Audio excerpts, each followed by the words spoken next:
All right, in this lesson here, what we're going to be doing is taking a look at object-oriented programming. Now, this lesson's not going to get into how to actually program. Even though you are going to see a little bit of scripting near the end of this, we're not going to go into a lot of depth in regards to what each of the words mean. The idea of this lesson is just to give you an overview of what object-oriented programming is, just the concept.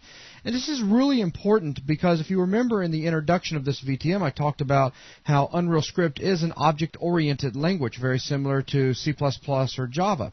And in programming, you know, it's a good idea to start looking at other examples or other things that have been done to get an idea of, you know, doing your own things. And especially when you get into doing game design stuff and you're completely new to it, you've got access to hundreds of scripts that were already written. That's all part of the actual game Unreal Tournament 2003. And you can go ahead and start looking through these scripts to get ideas and to see how they go about actually doing something.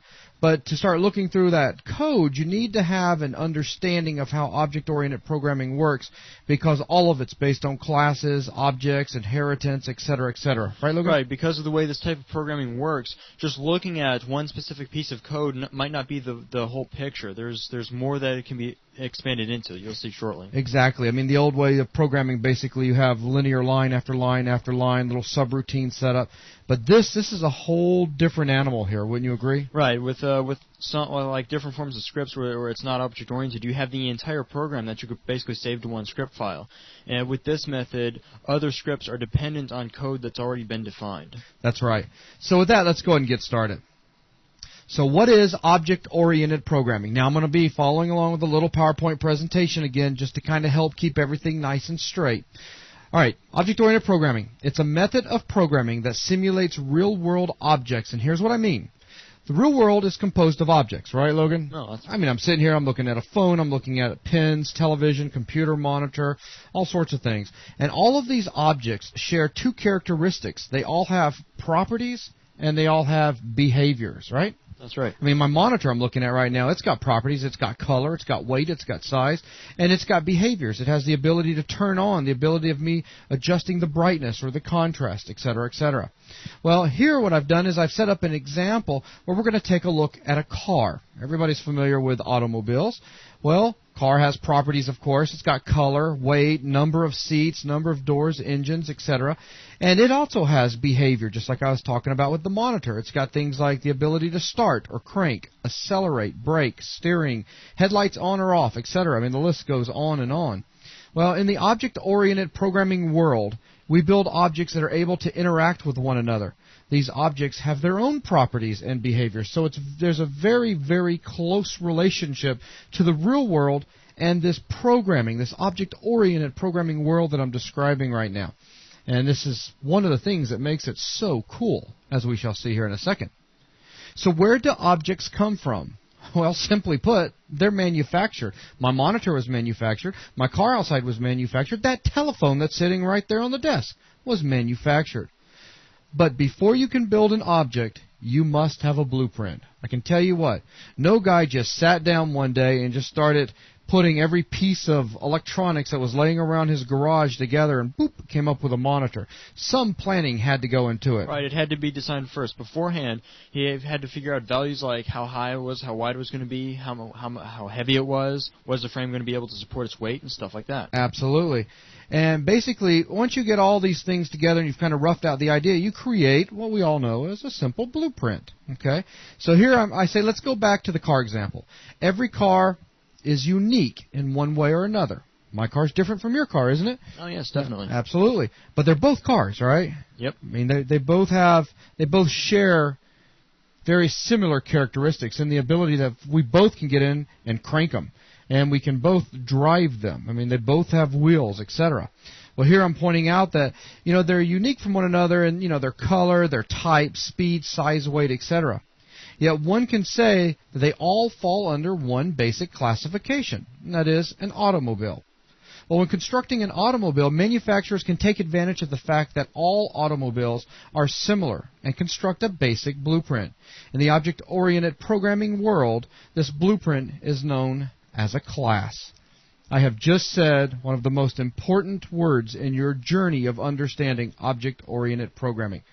As blueprints are extremely important in the manufacturing world of building objects, in the object object-oriented programming world, classes are extremely important because they are the blueprints or the template for the objects that we will be deriving. That's right. It's what tells you that a certain object is going to have certain behaviors or properties. Absolutely. So back into the automobile world, an automobile is created from blueprints. These blueprints serve only as a template for the actual object. When the object, in this case a car, is actually created, the manufacturer uses the properties of the template to assign the car its own unique color, size, engine, etc. By default, the car automatically has functionality that was defined in the template. I mean, we've got this template that defines all of these different characteristics about the car and all these different behaviors, and boom, as soon as we get a car off the assembly line, it automatically has the ability to crank, accelerate, brake, etc., right? Right, so basically you're saying that we could either A, take those blueprints and build exactly to the blueprints down to the color and type and stuff like that, or in the building process we could also change stuff like color to make something unique. You got it. Absolutely. Okay, so when an object is created, all right, it is known as an instance of the class. And right now I'm referring back to the object-oriented programming world. Right, basically after you get done building the car, you still have the blueprints, and you could build another car or so on. That's right. Okay, so defining a class and creating or instancing an object. It's time for us to take a look at a little bit of programming. I mean, because up to this point, you say class and you say object, and understanding the relationship between the two is extremely important, and you can refer it back to or reference it to the real world as we just did. But we've got to see some code here. So what we've done is put together just a very basic example of this whole automobile/car idea, very, very closely related to Unrealscript. So let's go ahead and jump over here into context, and let's start doing a little programming. All right, first thing I'm going to do is I'm just going to start out by making myself some comment lines. In other words, what we're seeing in here is, boy, I don't type very well and talk at the same time, by the way. But what we're seeing in here is just something that is completely ignored. Right, Logan? Right, it's just for us. Notes, it's just notes. Notes so we can go back and read what different parts of the code do. So watch this. Oh, go ahead. I'm sorry. Or if we wanted to hand the code off to someone else so they could more easily read and tell what's going on. Exactly. So now, let's get serious. First thing I want to do, I want to go ahead and build my blueprints. Or I want to build my class. So class automobile extends object, and then a semicolon or terminator at the end. Now, this word extends is going to make a whole lot more sense in a few minutes when we start explaining what inheritance is. That's coming up soon, but basically what we're doing here is we're saying we're going to build a blueprint, okay, for an automobile. And we're going to inherit all of the functionality of an object. And we can say in the real world, we're going to build an object and we're going to inherit all of the functionality of the object, or the superclass, if you will, of objects in the real world. Things that respond to gravity, conditions with weather, I don't know, just a very generic class, if you will. What the basic matter it's made out of. There you go. That's very good. Okay, so that's what we're doing here. So basically, inside of Unrealscript, when you actually start programming, every time you define a class, you're always extending something. You're always inheriting from another class. So class automobile extends object. All right, so now let's go ahead and give this class some properties, okay, some characteristics that we can assign to an actual object when we derive it from this class here. So I'm going to do var string doors. Doors. Let's try to spell that correctly here.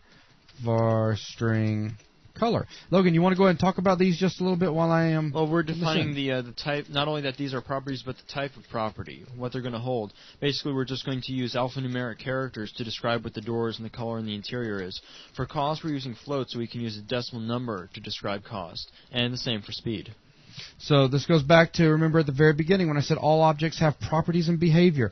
Right now I've just set up these properties, and I'll just lightly mention it now. And we're not going to be covering it in this VTM, at least not heavily at all. It'll be in the next VTM where we'll start diving into variables extremely in depth.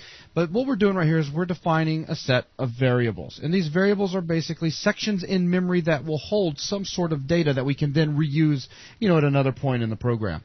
All right, so the next thing we're going to do is go ahead and set up the behavior or the functionality that this class has. So basically, each object that we derive or create from this set of blueprints or from this class will have this functionality. So back in the Unrealscript world, function, accelerate, and it'll be sent an argument of float called amount. And for some of you out there that may be watching this and you're programmers and you're wondering, why did I put this down here? Well, right now we're teaching at a very beginner level. Isn't that right, Logan? Right. So we want to keep everything as easy to read as possible. All right, now instead of actually putting some code inside here, I'm just going to say take the current car's speed and add amount to it. And only because I'm super picky, let's just do that. All right. And let's also spell it with 2 M's. Look good to you, Logan? Yep. All right, so now let's go ahead and give it some more functionality. Let's say crank. Okay. And do the same thing here. Say crank the car. Remember, as I said earlier, these 2 / marks is basically just a comment, a note for other programmers. In our case here, this is kind of a pseudo example, if you will. The simple fact that we're not going to actually put code in here. We're just basically putting some comments, letting you know that this was where the code would go that would do what we're specifying. Okay, so crank, and now let's do one last thing, and that is we can assign some default properties.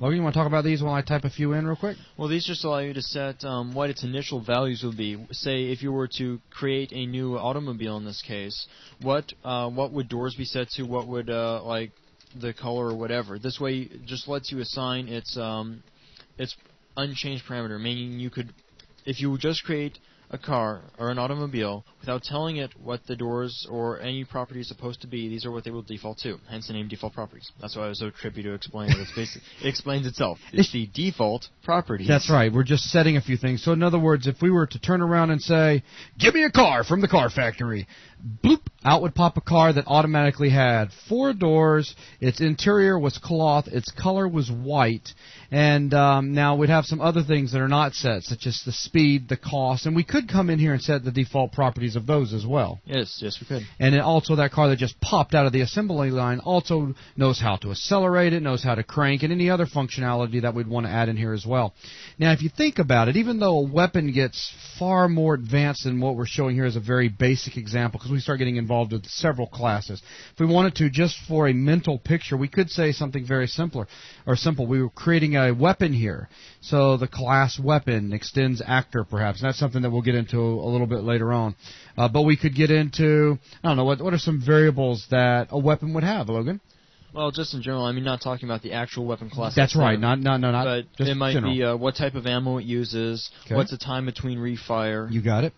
And stuff like that. Exactly. And then functionality, behavior that it would have, the ability to actually fire, the secondary fire. To all fire, maybe to reload if you're making a realistic mod, stuff like that. Absolutely. So just trying to establish the relationships, that's all I'm trying to do here, between classes and this class right here, this little example class, and then things that are a little bit closer to the real world. Basically what the concept means in code. Exactly. So now that we have come in here and we have defined a class and we have given it a series of properties or parameters, we have also come in here and assigned some functionality, and then at the very end we've also come in and we've set up some default properties, okay, so that when an object's created, some of these properties that were defined up here automatically have set values. Now, how do we go about actually creating an object? Well, not in this code here. So let's do something like this. But later on, in some other class somewhere. Right. Once we finish this class, the blueprints are done, but they're still just blueprints. Later, from another point in code or another class, we can call on these blueprints to create something from them. So let's do that. So right here, this is our, I'm going to say ... later on. There you go. Okay, so now I am ready to actually generate an object, an actual object that exists in the game that or in whatever it is that you're working on that I can then communicate with. So let's go ahead and say local automobile, and let's pick on Toyota family, comma, Toyota Sport. And let me just keep all these. There we go.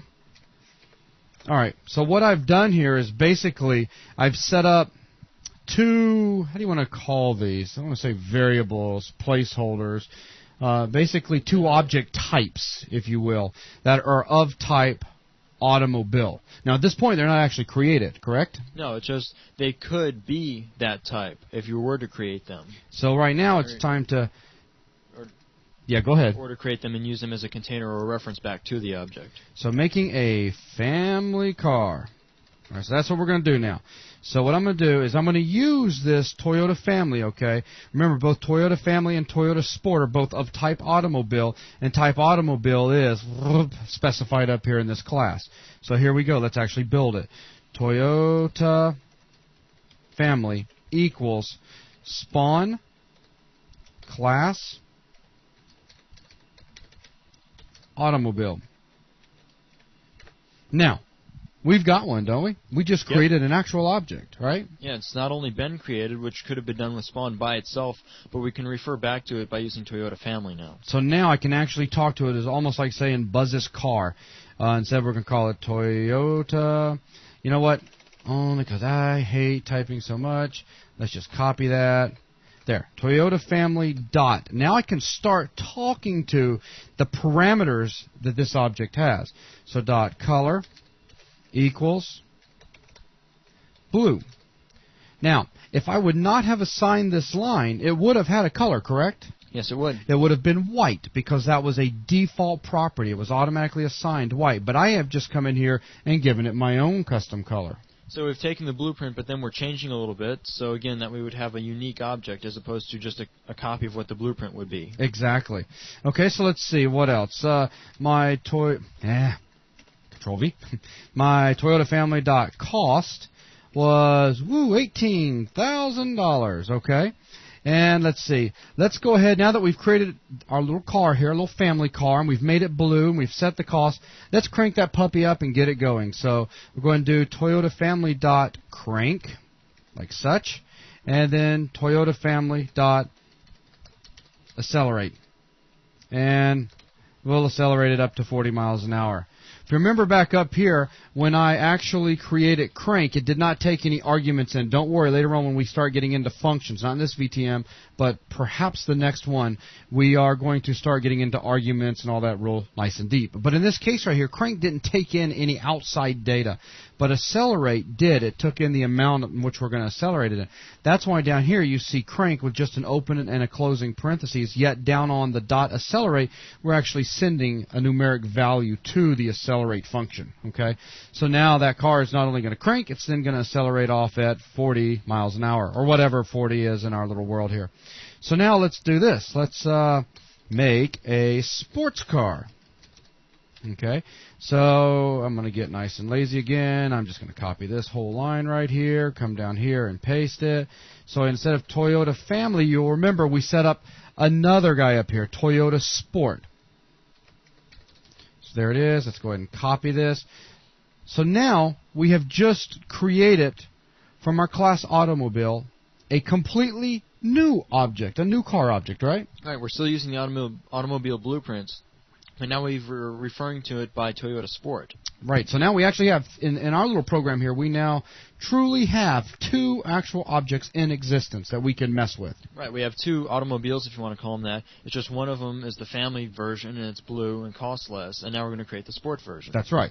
So now we've just created it, so let's go ahead and come in here, and this is a sports car. Let's do something like, well, first thing I want to do is, you know, by default, it's a four-door. And down here in the Toyota family, look at that. I never actually set the doors. That's because we wanted the family one to be a four-door, and the default properties assign that automatically. So immediately upon spawning it, it is a four-door. We don't need to change or assign that. Exactly. But in this case, guess what, Logan? If I want a sports car, that thing better have only two doors. and that's at the max, okay? So we'll go ahead and say doors equals and 2-door. Okay? And color. Oh, yeah. No, white. We could go with white. That's the default. But in this case, it's got to be red. So let's go ahead and color will be equal to, let's go ahead and put red in there. Okay, let's say interior. I don't want a cloth interior. I did not set an interior down here when we spawned the family car for the simple fact that the cloth interior was fine. I don't want to go and spend all that extra money on leather and got all the kids running around on the car. Next thing you know, all your leather's messed up. It's a sports car. No way the kids are getting in this car. So guess what? I'm going to come in here and I'm going to set the interior, and I'm going to set it to leather. There we go. Oh, boy, guess what? We better go ahead and throw that old cost in here. This thing didn't come cheap. This one, as opposed to being $18,000, this one was $42,000. Still not too bad, but you get the idea. And finally, let's get this puppy on its way. So Toyota Sport dot, let's crank it. And finally, let's accelerate it. But you know what? When the family car was driven off the lot, it was driven off, accelerating to a nice 40 miles an hour. We're getting out of there quickly. We're in a sports car now. 220. Boom, we're out of there. Okay, so there you go. This is a look at, first, up here, it's a very generic look again, defining a class. In other words, what we have done is we have written a simple set of blueprints for an object.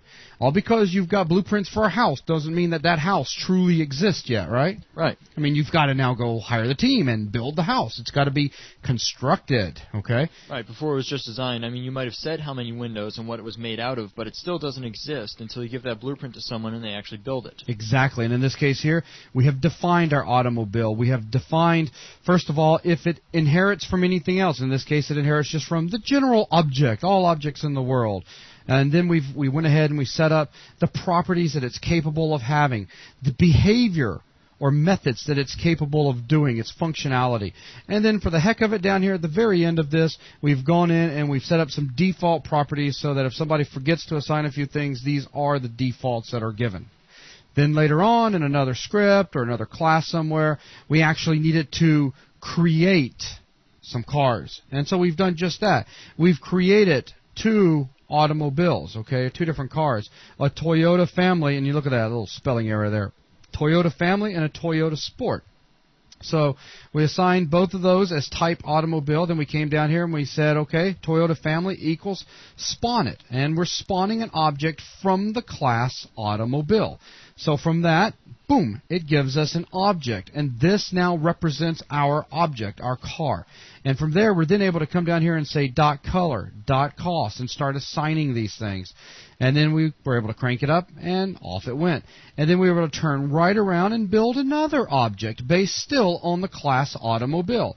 And then turn around and assign more things to it, and crank it and accelerate it. And the beauty between these two different object examples right here was the fact that I was showing you how with family some of the default properties up here work just fine. But down here with the sports car, it was time to get in there and start overriding things with our own set of parameters to make it sporty. Right, Logan? Right. That can also make it a little bit easier if the more common version, say the Toyota family is a lot more common, that way you don't have to constantly specify what color or interiors and stuff like that. Exactly. It'll just automatically have some form of interior, so you don't have to worry about that. Only worry about it if you really want to change it. Absolutely. So let's go ahead now, and let's switch back over here. So that was defining a class and creating or instancing an object from that class. So now, three major characteristics of object-oriented programming. I mean, all the way up to this point, it's pretty cool, right, Logan? There's some cool capabilities. Just objects and how to use them. Now, we're about to really start showing you the true power behind object-oriented programming. You've got three major characteristics that you're going to find in object-oriented programming, and that's encapsulation, inheritance, and polymorphism. Now, definitions I've got for you. Encapsulation is the localization of properties and functionality within an object. It is very easy to look at each object as a black box. Let's think about this. We defined this automobile, and we said it had the ability to crank and the ability to accelerate. But on the outside world, we're able to say crank the car or accelerate it. But that doesn't mean that we know what all is truly going on inside that object to make it crank or to make it accelerate. I mean, there could be a lot of different things happening. Right, it's a way of organizing data so you don't have to look at every single bit and piece in order to cause something to happen. You can just look at it as a car, and the fact that the car is able to start or move. Absolutely. And basically, you don't have to know how to build the engine or how the engine works or how the electronics of the computer work. You just simply hit the gas pedal and the car goes. And you'll notice down here that when we were actually creating or spawning the Toyota family and the Toyota Sport, that one very important thing to note is that I was able to get in there and access all of these things: color, cost, crank, etc. In true object-oriented programming, when you get into the professional realm of things, especially if you're out there as a C++ programmer or something, you don't generally want to make your properties available to the outside world. Generally, these are going to be marked as private, and if you want to go about setting one of these externally, then you would generally do it through some sort of functionality, a function that is set up, designed to set internal properties or to retrieve values of internal properties and send them back out. Basically, so that you would have extra control. So if something was trying to set a property, you wouldn't necessarily be allowed to. If there was some case where you shouldn't set a value, then that class would have control over it. It'd be able to tell if it really was supposed to set its value or not. It'd be in charge of its own values. And by setting it up like this, basically what you're doing when you go in and set up types of behavior that will take care of setting properties internal to the object itself, basically what you're doing is you're designing what is known as an interface. Okay? So just kind of wanted to throw that out right real quick. And basically everything that we've got right here is public. It's available anywhere. Nothing has been defined as private. And later on when we start getting into object-oriented programming and we start taking things to a more advanced level, then we'll get into that a little bit deeper. So let's go ahead and jump back over here real quick. So encapsulation, I really like the idea of saying, just picture it as a black box. You basically, a computer to somebody who doesn't know, well, no, let's take a monitor. A monitor is far more simple. A monitor is like a black box. It's got an on button. Click, it turns on. It's got a cable. You plug it into a computer, and you get a little power, and you can see what's going on the screen. You don't have to know that there's a CRT inside. You don't have to know about all the electronics or the high-voltage power supply and what all the transistors are doing. Oh, man, all that's protected. That's inside this black box that I'm calling a monitor. Right, you don't have access to go in there and start messing with the transistors or changing them or removing them. You have to access through, you can give it power, you can hit the power button, but it's still in charge of what happens. That's right. Hit the power button. This object, which was built off blueprints at one point or another, this object has its own functionality, and we have an interface. Our interface is the button. Okay, so that's kind of encapsulation. My monitor is encapsulated, if you will. All of its functionality is. Inheritance. Woo, this one, man, this one's so important. Inheritance, the ability to define a class that inherits both properties and functionality from another class. This keeps us from having to reinvent the wheel all the time. This is so important. Think about it. You create just a base weapon type, okay? All weapons have the capability of doing a primary fire, a secondary fire, perhaps reloading, things like they all take ammo, etc., etc., etc. I'm talking very general terms right here.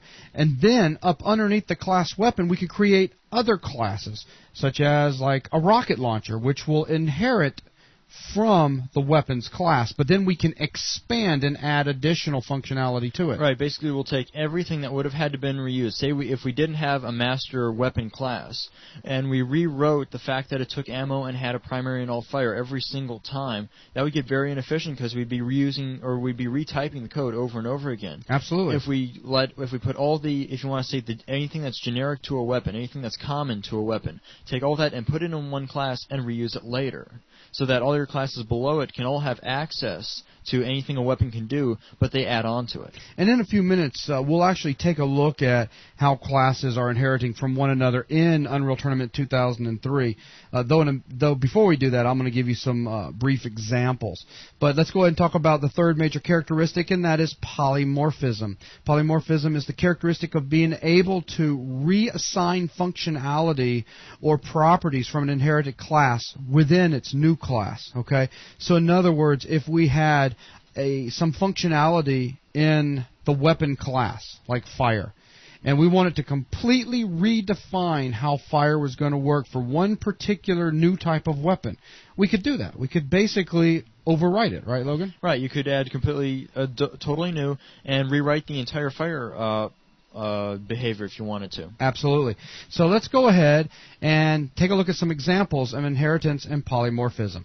So we will just go ahead and jump right back over here into our little text editor, and we'll cruise all the way down. I'm going to actually start out way up here. I'm going to copy some code. So copy. And I'm going to come all the way down here. Actually, you know what, Logan?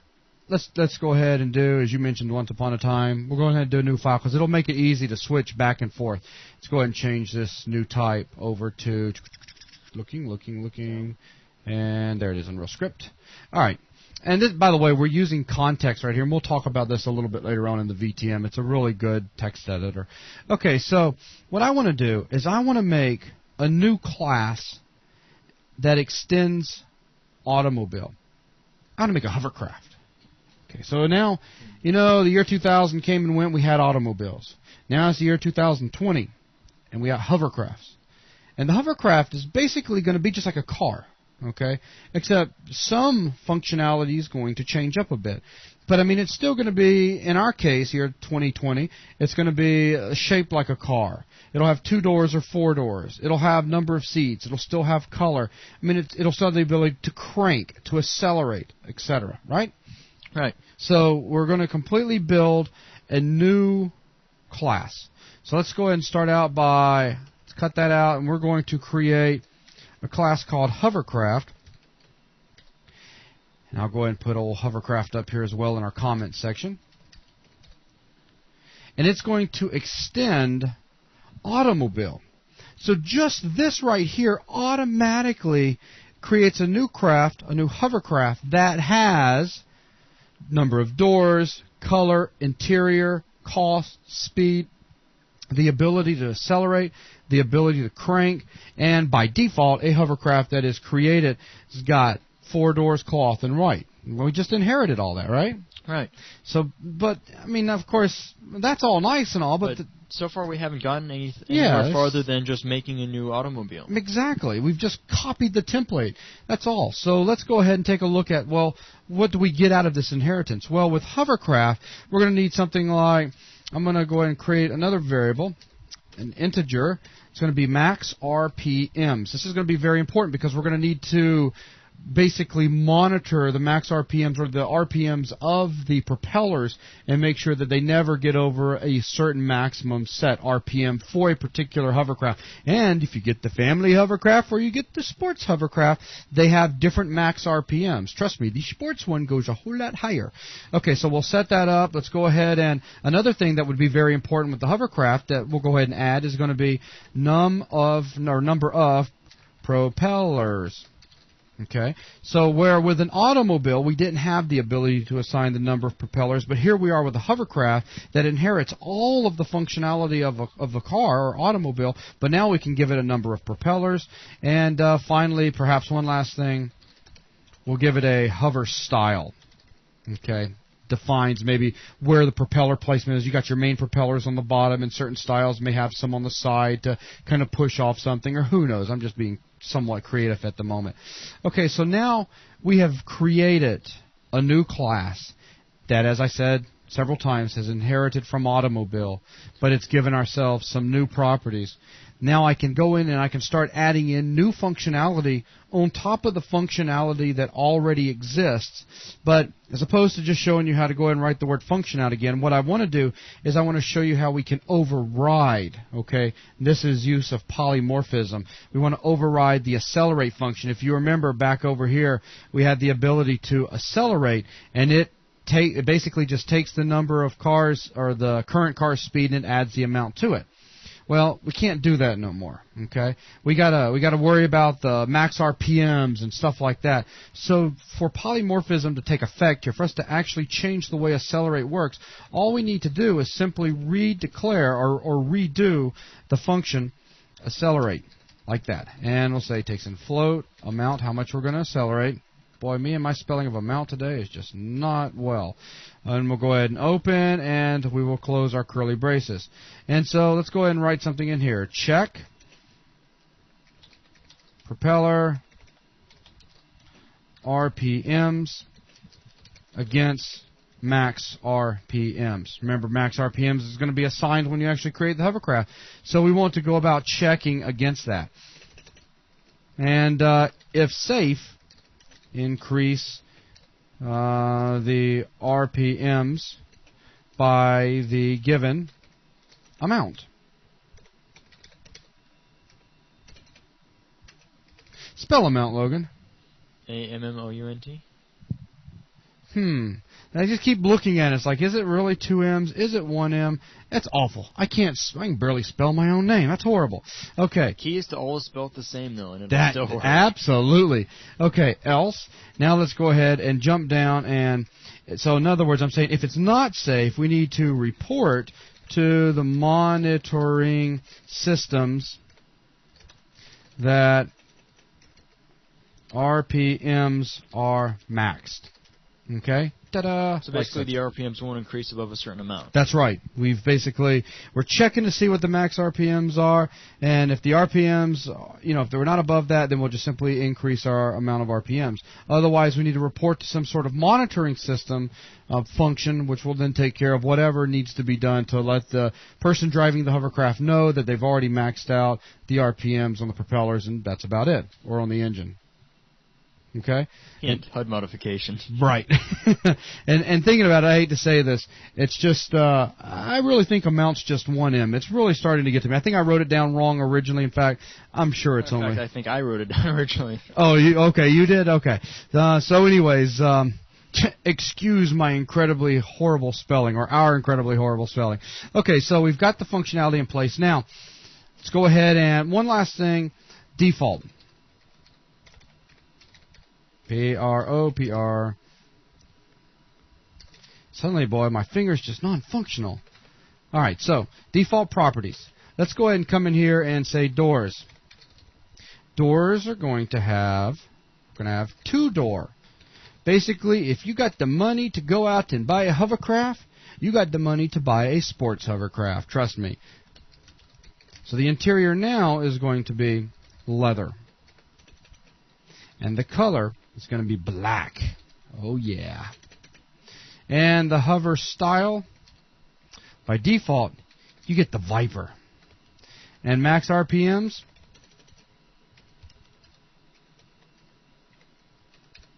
25,000. All right.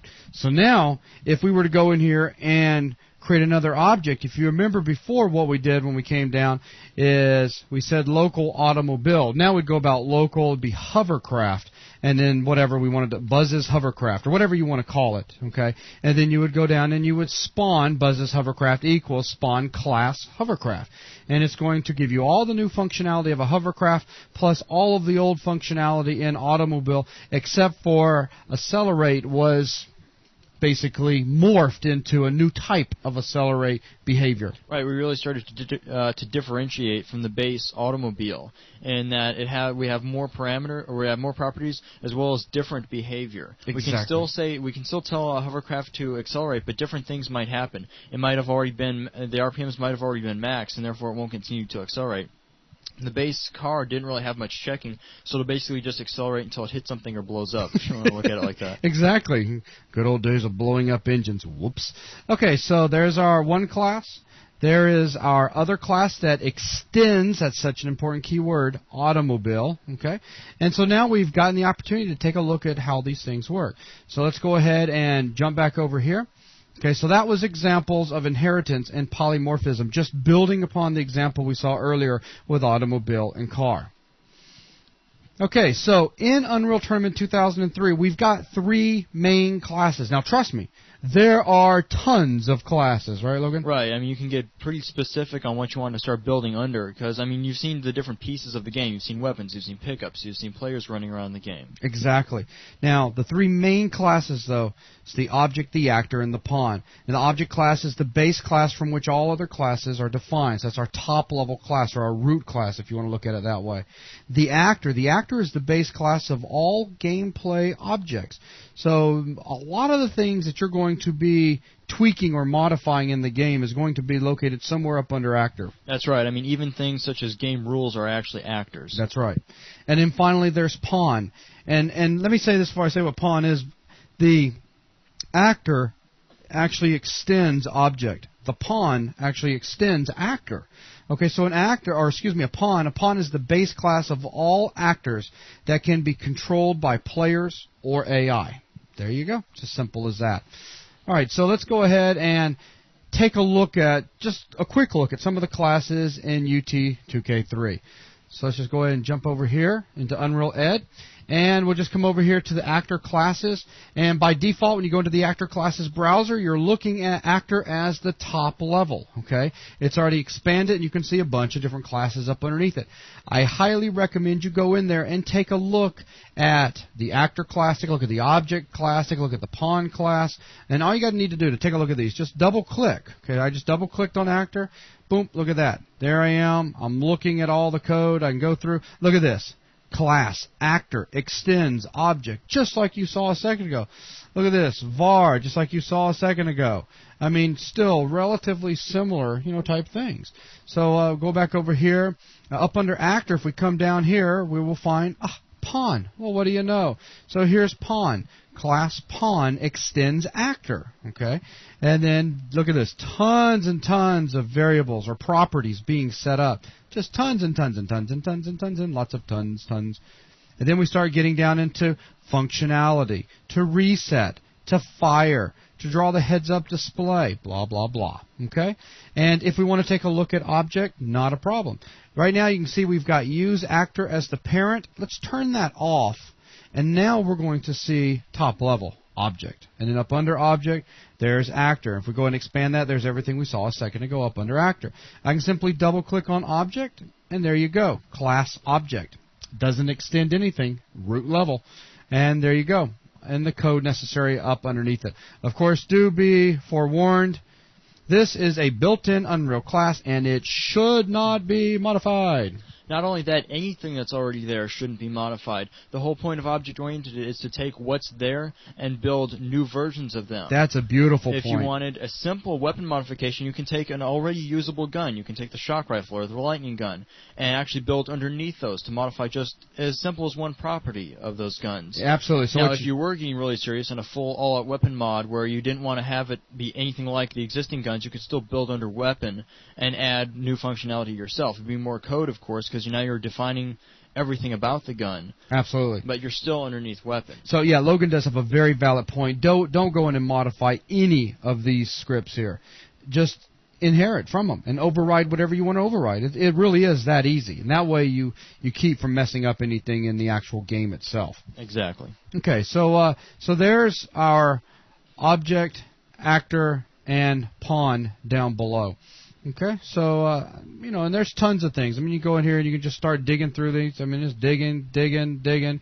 I mean, it really does start to go down deep. But the point of going through things like object, actor, and pawn is to get used to what those can do, what functions they have. Because generally, once you make your own modified versions of those, it's nice to know what they can do, what's available to you, not only properties but functionality or behavior. That's right.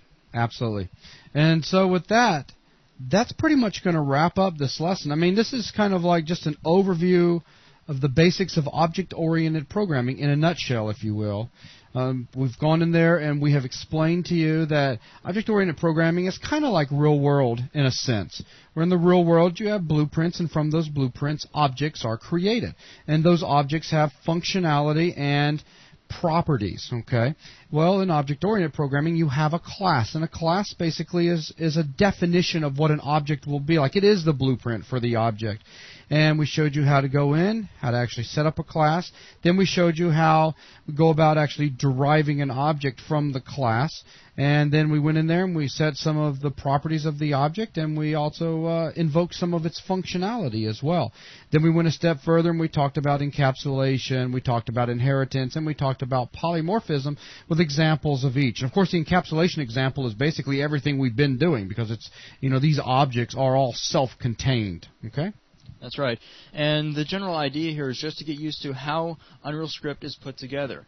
For example, if you're just looking at the shock rifle, just keep in mind, as you're going through and trying to figure out how the game is, all the stuff that already exists in the game is built, so you get an idea of how you go about making new weapons and stuff.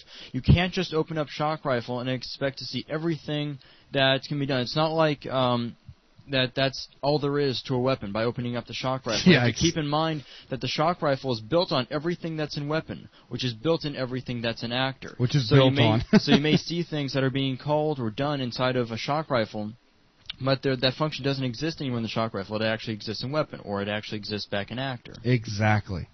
Okay, so with that, this should be enough just to get you with a basic understanding of what's going on in regards to classes and objects, properties, and functionality. So that's going to conclude this lesson. Thanks, everyone.